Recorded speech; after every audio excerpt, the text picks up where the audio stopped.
Bom dia, irmãos. Vamos colocar de pé, vamos orar a Deus para darmos início a esse culto de louvor e adoração ao nome dele. Senhor, nós estamos na tua casa com o único propósito, Pai, de servir ao Senhor, de poder levantar a ti, Pai, louvores, adoração ao teu santo nome, Pai. Receba o culto que prestaremos essa manhã a ti, Pai. Receba as nossas vidas como ofertas vivas diante do teu altar, Pai. Em nome de Jesus, que oramos agradecidos. Amém.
Bendito seja o nome do Senhor Jesus e bendito o nome dele, o nosso Pai eterno e o Espírito Santo de Deus. Nós vamos fazer a leitura da palavra do nosso Deus que se encontra em Mateus capítulo 11, do verso 20 ao verso 24. Esse trecho das Escrituras Sagradas, ele tem uma referência ao dia do juízo final, ao dia do juízo de Deus, quando Ele irá pronunciar seus juízos sobre todos os homens, sobre toda a humanidade. Diz assim a palavra de Deus: Passou então Jesus a increpar as cidades nas quais ele operara numerosos milagres, pelo fato de não se terem arrependido. Ai de ti, Corazim! Ai de ti, Betsaida! Porque se em Tiro e em Sidom se tivessem operado os milagres que em vós se fizeram, há muito que elas se tenham retendido com pano de saco e cinza. E contudo, vos digo, no dia do juízo haverá menos rigor para Tiro e Sidom do que para vós outros. Tu, Cafarnaum, elevar-te-ás, porventura, até o céu, descerás até o inferno. Porque se em Sodoma se tivessem operado os milagres que em ti se fizeram, teria ela permanecido até o dia de hoje. Digo-vos, porém, que menor rigor haverá no dia do juízo para com a terra de Sodoma do que para contigo. Deus abençoe a sua palavra, e que ela fale ao nosso coração, e que sejamos conduzidos pelo Espírito Santo à atitude certa diante de Deus, quanto à dedicação da nossa vida e a nossa fé em Cristo. Nós vamos orar e queremos agradecer a Deus pela vida do nosso irmão Reginaldo, que completa mais um ano de vida hoje. Também as irmãs Sara e Sofia, no dia 29. E no dia 31, o irmão William e a irmã Marina completam mais um ano de bodas. Deus os abençoe, Deus os conduza na sua presença e que vocês andem na presença de Deus, o sirvam com alegria e de todo o coração. E sejam abundantemente coroados com a vida plena de Cristo. Vamos orar. Santo Deus, nosso Pai eterno, louvado seja o Senhor. Nós te adoramos por meio de Jesus Cristo, ó nosso Pai eterno, e adoramos ao Espírito Santo de Deus. Nós estamos aqui em louvor e glória do teu nome, perante ti, no teu altar, na tua presença. Que o Senhor nos torne agradáveis a ti por meio do sangue de Jesus, da aliança do Novo Testamento, em virtude da sua graça, da sua misericórdia e da fé que nos concedeste em Cristo. Abençoados sejamos em Cristo neste dia e nesta manhã de adoração. Que o Senhor receba as nossas vidas em sacrifício vivo, santo e agradável a ti.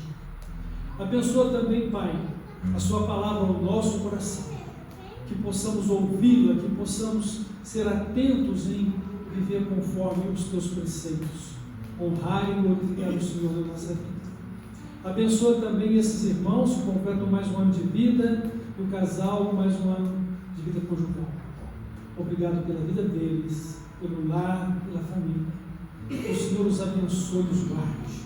Que o Senhor faça resplandecer o seu rosto sobre eles, tenha misericórdia deles e lhes dê uma vida de plena paz e harmonia no Senhor. Pai, consagramos a Ti este dia que o Senhor nos dá. Um dia que pertence ao Senhor como o Senhor exige. E é no nome de Jesus que nós oramos e agradecemos. Amém. Já refúgio a glória eterna de Jesus, o Rei dos Reis, pegue os reinos deste mundo, seguirão a sua fé, os sinais da sua vinda, mas se mostram cada vez, vencendo vem Jesus. Glória, glória, aleluia, glória, glória, aleluia. Glória, glória, aleluia.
Continuar louvando e exaltando esse Deus. E quando estivermos cantando essa canção, eu gostaria que os irmãos estivessem cumprimentando uns aos outros.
Rasgos para as sombras, escala as montanhas pra me encontrar.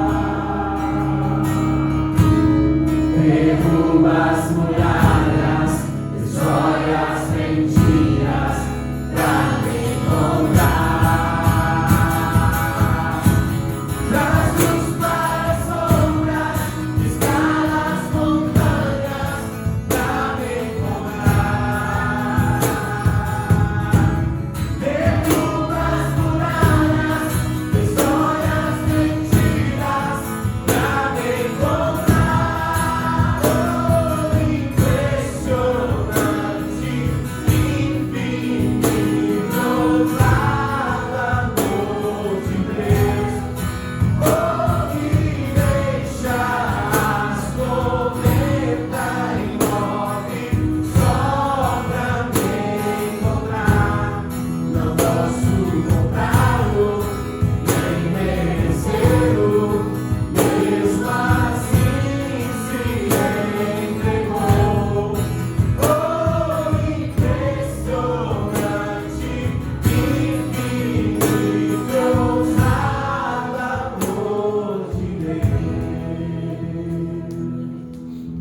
Obrigado, Senhor, por teu infinito amor que nos alcançou, Pai. Foi pela minha vida, foi pela vida de cada um que está aqui nessa manhã. E nós, Pai, te louvamos, te agradecemos, porque ainda, Pai, sendo fracos, pecadores, Pai, o Senhor nos amou e se entregou por nós, Pai. Receba, Pai, todo louvor, toda adoração que a Ti é devida. E fale conosco, Pai, nessa manhã, através da Tua palavra. É isso que te pedimos, no nome de Jesus. Amém.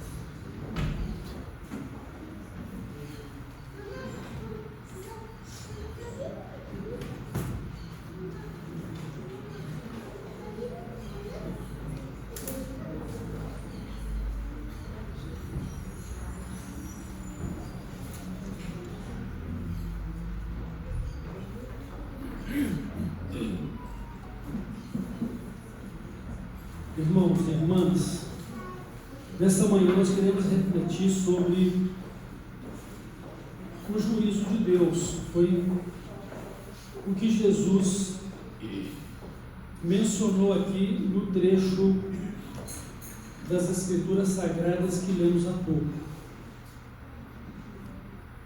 Muitas pessoas ficam preocupadas com o dia do juízo final, principalmente porque a palavra de Deus fala que vai ser um dia em que os céus serão incendiados, a terra e tudo que nela há se queimará. O sol, a lua e as estrelas cairão dos céus. Esta é a descrição da palavra de Deus a respeito desse dia de julgamento de toda a humanidade. Muitas pessoas então ficam temerosas por causa dos sofrimentos dos últimos dias, que a Bíblia chama de grande tribulação. E também pelas referências que já mencionei, né? O mundo vai acabar em fogo, será destruído pelo fogo. E a palavra de Deus, ela é fiel para poder cumprir exatamente como Ele descreveu. Porque Ele é quem faz esse juízo, ou esse julgamento. E aí as pessoas ficam preocupadas apenas a respeito do dia final, e não se preocupam com o dia presente. E nós precisamos estar preocupados muito mais com o presente do que com esse dia dos finalmente do juízo de Deus. Porque no dia do juízo final, O que Deus vai fazer não é considerar o mérito de cada um. No dia final, é o dia que Deus vai pronunciar a sentença e promulgar o cumprimento dela, a eternidade. Então Deus já tem julgado a humanidade. O mundo já está julgado. Como assim? Bom, a palavra de Deus, ela já nos afirmou, logo no início, no Gênesis, com respeito à questão do pecado: no dia que vocês pecarem, certamente morrerão. E a Bíblia então nos fala que o salário ou consequência do pecado é a morte. Não significa morrer fisicamente imediatamente ao ter pecado, mas significa ter morrido para Deus quanto ao relacionamento ou comunhão com Deus. E a morte física vai ser uma consequência disto também. Só que existe a questão da eternidade. A Bíblia chama a questão da eternidade de morte eterna. Ou seja, uma eterna separação de Deus em sofrimentos. É a consequência de ter vivido no pecado, sem ter se arrependido dele e sem ter recebido a salvação que Deus providenciou em Cristo. Notem que Jesus está repreendendo algumas cidades, como a cidade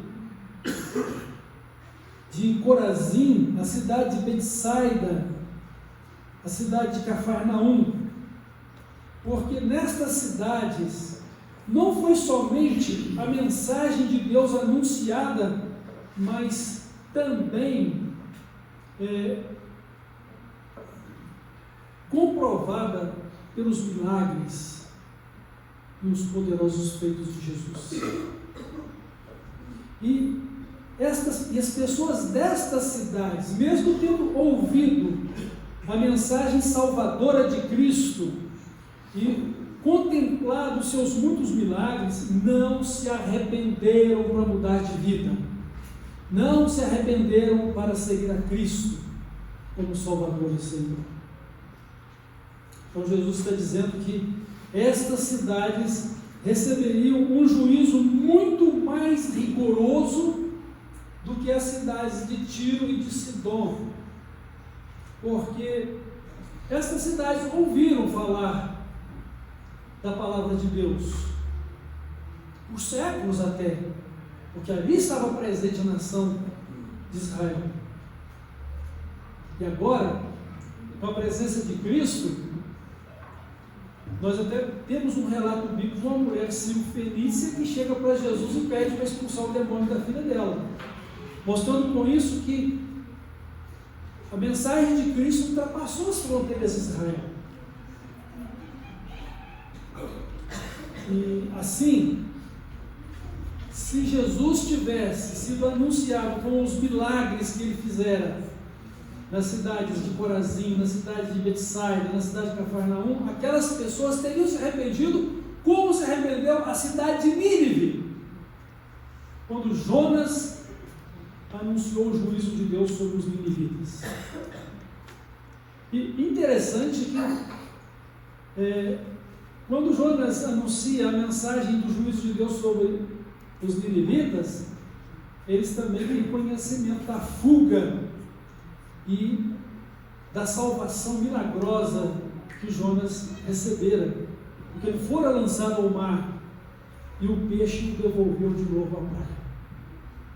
Então aquilo era uma obra de Deus, e eles deveriam então crer na mensagem que Jonas estava pregando, principalmente porque Jonas não queria ir lá anunciar a eles a mensagem de arrependimento para a salvação. Então, no dia do juízo, o juízo de Deus seria mais rigoroso com estas cidades. Mas eu quero que vocês entendam aqui que Deus não precisa fazer milagres nem comprovar os seus feitos para que as pessoas creiam.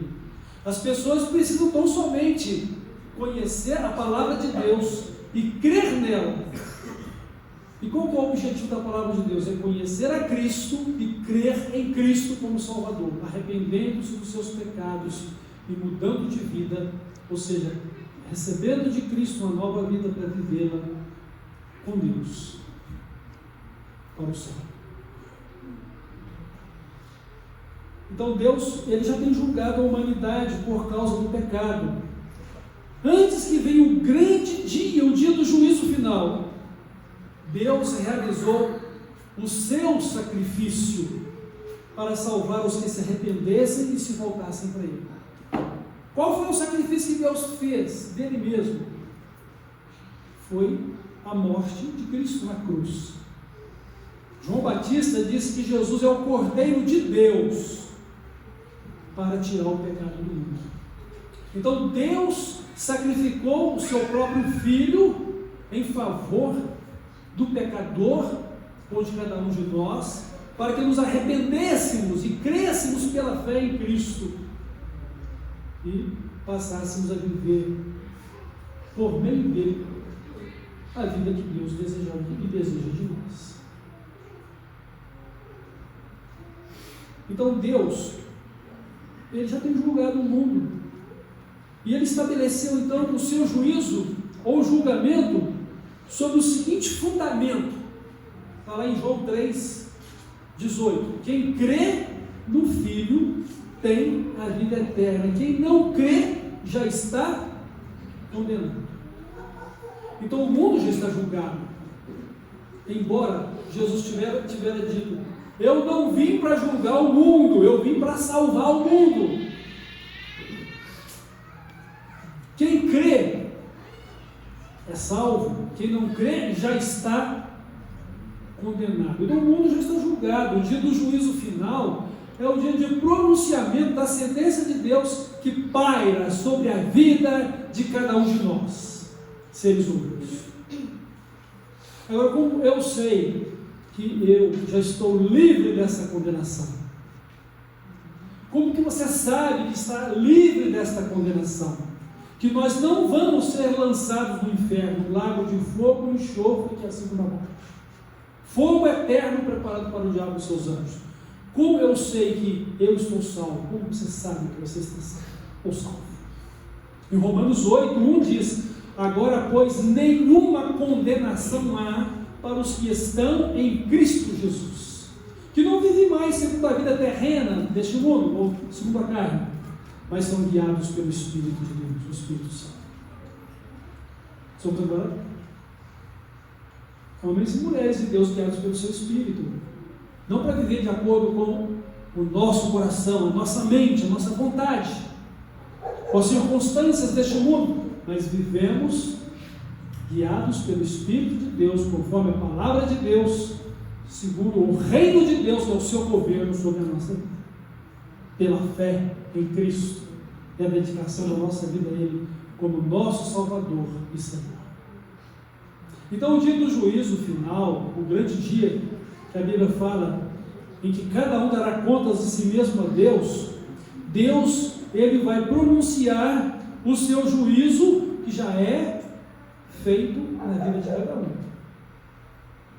E é por isso que você precisa ser crente em Cristo, precisa ter arrependido dos seus pecados e se convertido a Cristo, e com a prova evidente de que você agora vive para Ele, no fato de que você é testemunha dEle, e o propósito salvador de Cristo na sua vida é que você seja semelhante a Ele, discípulo dEle, semelhante a Ele. Isso é muito sério.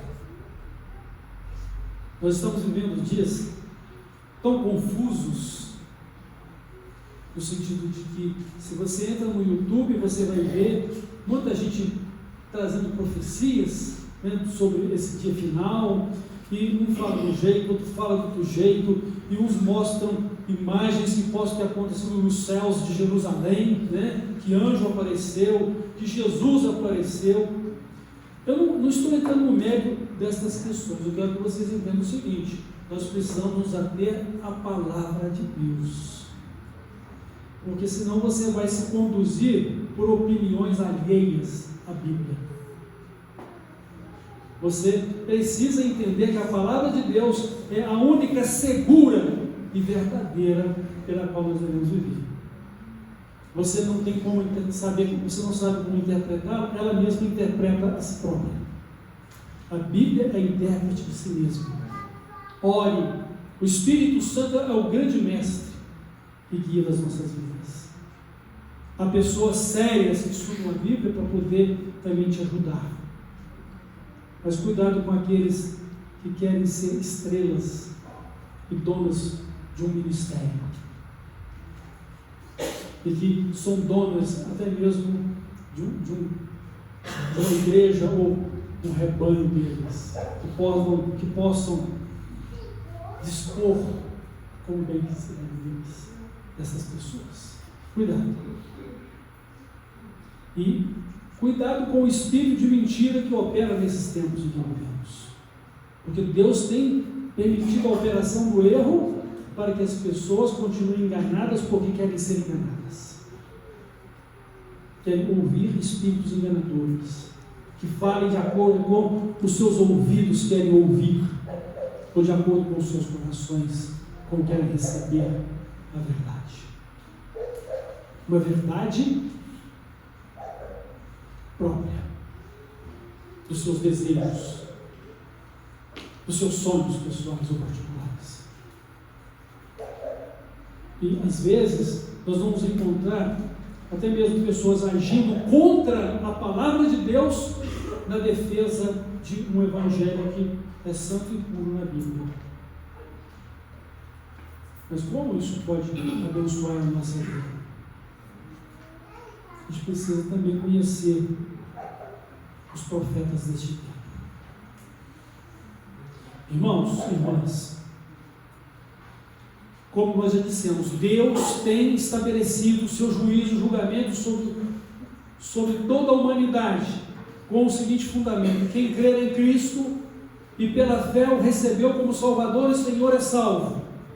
Quem não se arrependeu e nem creu em Cristo, ou continua rebelde ao Evangelho, rebelde a dedicar sua vida a Cristo, está condenado. E eu quero chamar a atenção também de vocês para um fato. Você pode ter toda uma fundamentação bíblica na sua vida e ainda estar errado, se você não estiver vivendo um verdadeiro discipulado com Jesus. Se você não estiver fundamentando a sua vida no Evangelho de Cristo, no próprio Cristo. Lembram-se de Nicodemos, um doutor da Bíblia, um doutor da lei? Ele era um homem extremamente instruído em todas as Escrituras. Ele era um principal dos fariseus. E quando ele se encontrou com Jesus, Jesus disse para ele: se você não nascer de novo, você não pode entrar no reino de Deus. Então nós não vivemos em cima de premissas religiosas tão somente. Essas premissas são importantes para a nossa vida enquanto a verdade de Deus revelada pela Bíblia. Mas a nossa fé não está fundamentada em sabedoria humana, como disse o apóstolo Paulo. Nós não seguimos filosofias humanas, nós seguimos a Cristo e a nossa fé está fundamentada nele, dom de Deus para nós, por meio da sua graça e misericórdia. Então, como é? O que a palavra de Deus fala sobre crer em Cristo para ser salvo? Como eu sei que eu estou salvo? Como você sabe que está salvo? É pela fé, é por Cristo. E a palavra de Deus diz que quem crer em Cristo, ou seja, reconhece que Ele é o Filho de Deus, que Ele enviou o mundo para nos salvar. Esse é o princípio da nossa salvação. Mas crer em Cristo significa o quê? De acordo com o Evangelho de João, capítulo 1, verso 12, crer em Cristo significa recebê-lo como Salvador e Senhor. Crer em Cristo significa confessar a Ele como Salvador e Senhor. E, portanto, nós precisamos confessar a Ele os nossos pecados e pedir a Ele perdão e receber dele uma nova vida, que é o novo nascimento. Então, João disse o seguinte: mas a todos quantos o receberam, aos que creem no seu nome, deu-lhes o poder de se tornarem filhos de Deus. Então, notem que receber a Cristo e crer em Cristo estão no mesmo nível da experiência em salvação. Se você creu em Cristo, significa que você recebeu a Cristo. Não é como crer em Cristo sem recebê-lo como Salvador e Senhor, porque nesse caso seria simplesmente conhecimento bíblico, conhecimento teórico ou apenas religiosidade. Você não apenas conhece, você crê, que é a confissão dos seus pecados a Ele e a confissão dele como Salvador pleno da sua vida, por cancelar ou apagar com o seu sangue derramado na cruz todos os seus pecados e purificar você de tudo aquilo que é injusto ou de toda injustiça. Porque você recebeu uma nova vida. Uma nova vida como filho de Deus, como filha de Deus, com o propósito de ser imitador ou imitadora de Deus como filho ou filha amados. Então, crer em Cristo é confessar a Ele os nossos pecados e pedir-lhe perdão e nova vida. E a evidência desta salvação é a nova vida que estaremos vivendo por meio dele e também para ele, vivendo com Deus. Crer em Cristo é receber a Cristo pela fé, é viver por meio dele como filho ou filha de Deus. E nós temos então a garantia de que o sangue de Jesus Cristo, o Filho de Deus, nos purificou de todo o pecado. Eu sou agora uma nova pessoa em Cristo. E eu estou vivendo agora como uma nova pessoa em Cristo. Não estou vivendo conforme o mundo me induz a viver. Não estou vivendo agora a religiosidade deste mundo, ou de um mundo denominado evangélico sem o evangelho. Porque vocês sabem que hoje nós temos uma ala que se diz evangélica sem o evangelho. Porque é o evangelho segundo o coração das pessoas que participam desta ala, desses líderes humanos que se têm se levantado como iluminados e com autoridade e falam de si mesmos, ou falam segundo o coração de cada um, ou ressignificam a palavra de Deus para atender as necessidades terrenas deste mundo. Então nós vivemos para a glória de Cristo pela salvação que temos nele. Então, irmãos, eu quero aqui trazer as seguintes coisas para que vocês reflitam sobre elas. Deus condenará no dia do juízo todos os que não se arrependeram de seus pecados e não creram em Cristo para receber e viver a nova vida com Ele. Seria uma presunção da minha parte, ou de qualquer um de vocês, pensar que já estamos vivendo a perfeita vida que Deus quer que a gente viva. Mas deve ser a verdade e o fundamento da vida que vivemos, a vida que devemos estar vivendo por meio de Cristo e para Ele. Que Ele seja o Senhor da nossa vida, aquele que governa a nossa vida, e que é para Ele que vivemos, para a glória dEle. Eu estava pensando essa semana a respeito da questão do culto a Deus. Nós vamos falar hoje à noite sobre o verdadeiro culto a Deus. E uma questão básica que a gente precisa pensar nisso é a seguinte: tudo o que eu faço, quer comais, quer bebais, quer façais qualquer outra coisa que é para a glória de Deus. Então, tudo o que eu vivo é expressão de meu culto, de minha adoração a Deus. E isso deve então significar para a minha vida que tudo o que eu estou fazendo e vivendo e buscando deve ser de acordo com o propósito de Deus. Porque se eu estou fazendo e vivendo não honra, não glorifica a Deus, então eu estou falhando na minha missão de adorador, de servo de Deus, de filho de Deus, de homem de Deus, de cidadão dos céus, de discípulo de Deus. E como eu não sou perfeito, eu preciso sempre me disciplinar para ter minha atenção voltada para Deus, me disciplinar para que não me afaste da presença de Deus. Eu preciso me concentrar nisso, em andar com Deus e viver de acordo com a sua palavra. Porque Deus em todo o tempo me vê, e Deus é um Deus presente em tudo na minha vida, quer que eu coma, beba ou faça qualquer outra coisa. E é por isso que tudo isso tem que ser para a glória dele. Todos os meus feitos. Não há nada na nossa vida que não seja para a glória de Deus. Tudo o que está na nossa vida deve ser espiritual e não carnal. E como nós vivemos uma vida na nossa carne, então para não ser carnal, tem que ser na fé em Jesus Cristo, o Filho de Deus. Como disse, não faço nula a graça de Deus, porque a vida que eu estou vivendo na carne, vivo na fé do Filho de Deus, que me amou e se entregou por mim.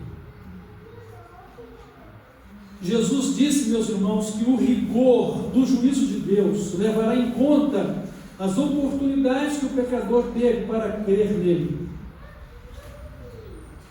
Eu já mencionei isso, certo?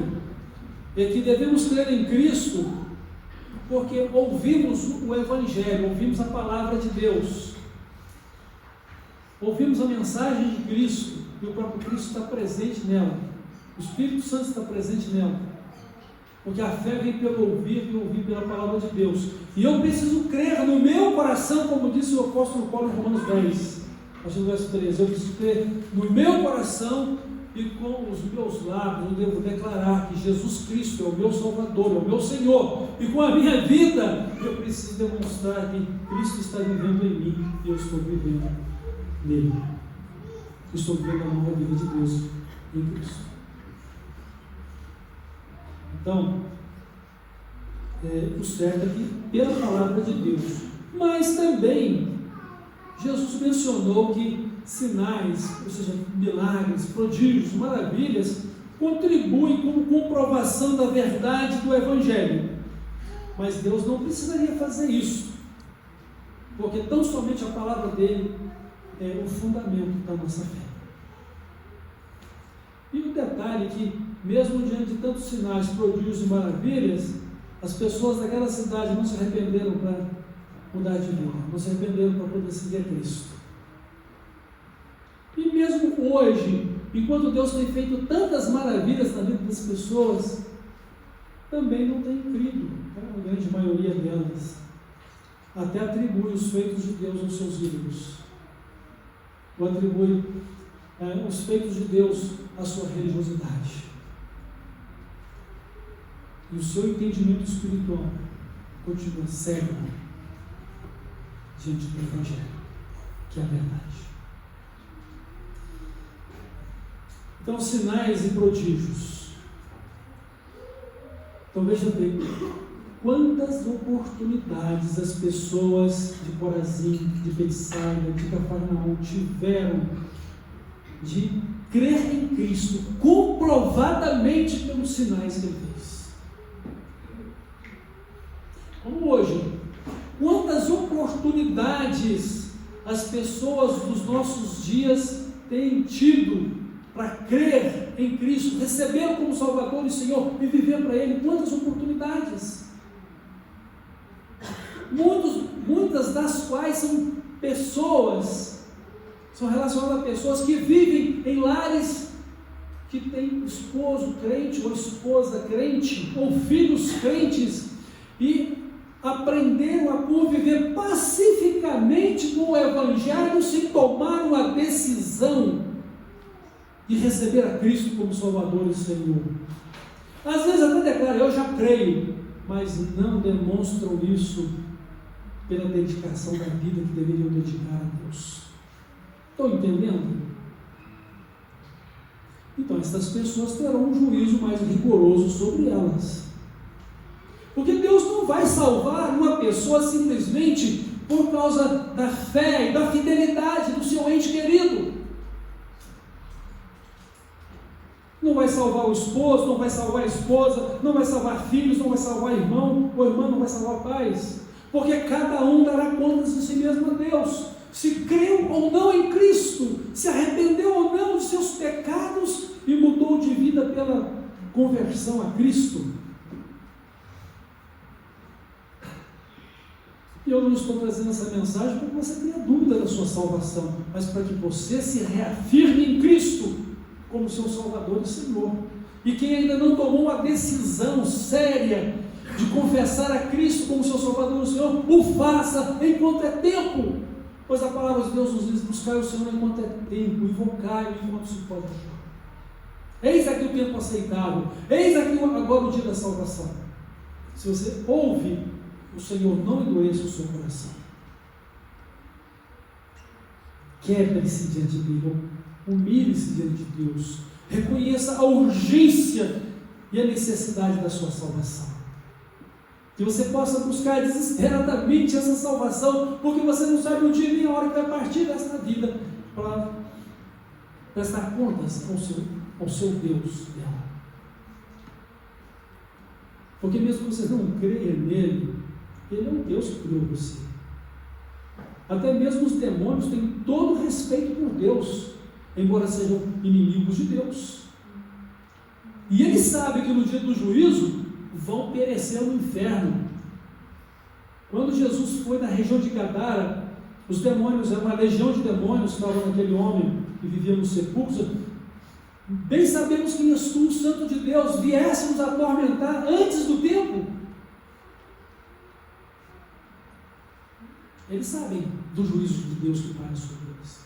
É o fogo eterno preparado para eles. E quem é que vai para esse fogo eterno? Não somente eles, mas aqueles que não creram em Cristo. Porque Jesus diz: olha, o fogo eterno, ele foi preparado para o diabo e seus anjos. Mas então por que as pessoas vão para lá porque não creem? Quem crê é salvo, quem não crê já está condenado. E não é um simples assentimento da mente, não é uma simples decisão técnica, formal. É vida que se dedica a Deus, que se entrega a Deus, que passa a viver para Deus de acordo com a palavra de Deus, que vive e passa a viver para a glória de Deus.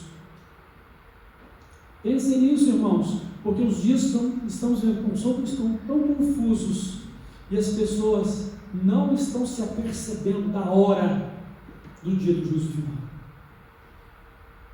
E mesmo que Jesus não volte nesses nossos dias, em que tudo se prenuncia a proximidade do fim pelos sinais dos tempos,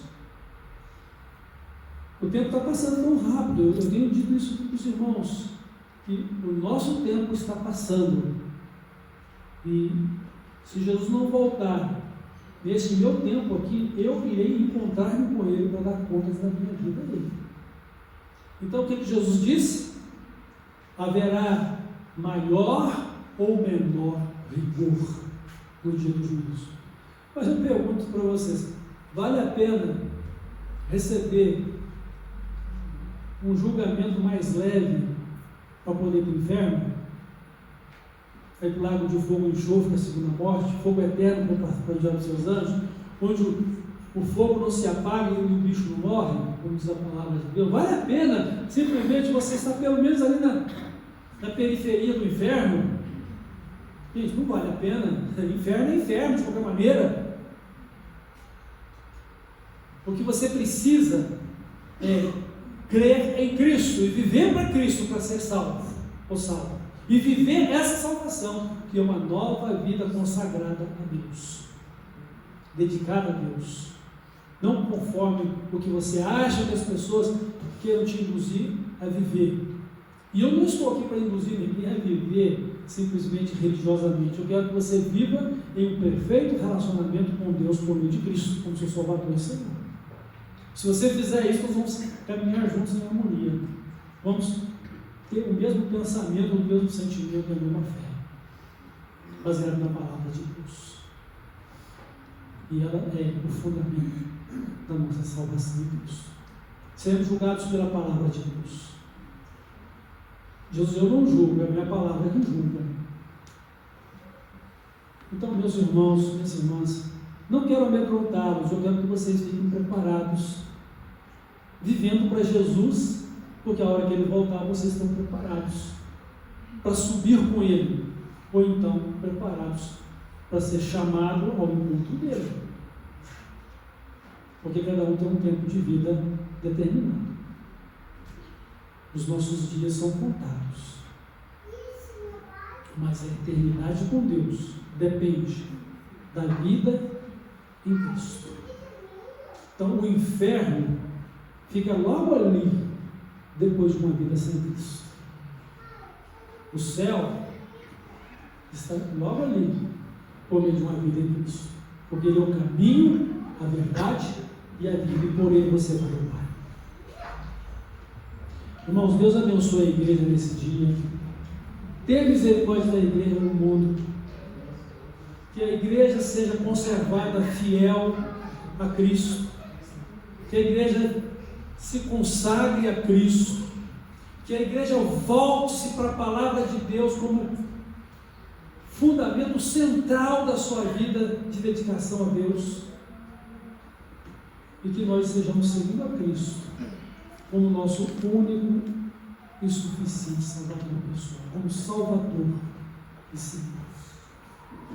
E que sejamos prontos para ir pela morte ou para subir pelo arrebatamento do encontro de Cristo. Amém? Deus abençoe a todos vocês com uma fé viva, real, sincera em Cristo. Amém. Vamos orar. Pai eterno, obrigado pela sua palavra que falou no nosso coração e confortou as nossas almas, pela fé que nos tem dado em Cristo como Salvador e Senhor, pela certeza da salvação, pela certeza da vida eterna. Bem sabemos que não merecemos nada disso, mas pela fé cremos que já temos, que já recebemos, porque o Senhor nos deu pela sua graça e pela sua misericórdia em Cristo. E agora, porque o Senhor nos tem amado e agora amamos ao Senhor, nós temos plena certeza que tudo contribui para o nosso bem. O nosso destino é Cristo e a eternidade dele, para a tua glória, Pai, para a glória do Senhor Jesus, para a glória do Espírito Santo.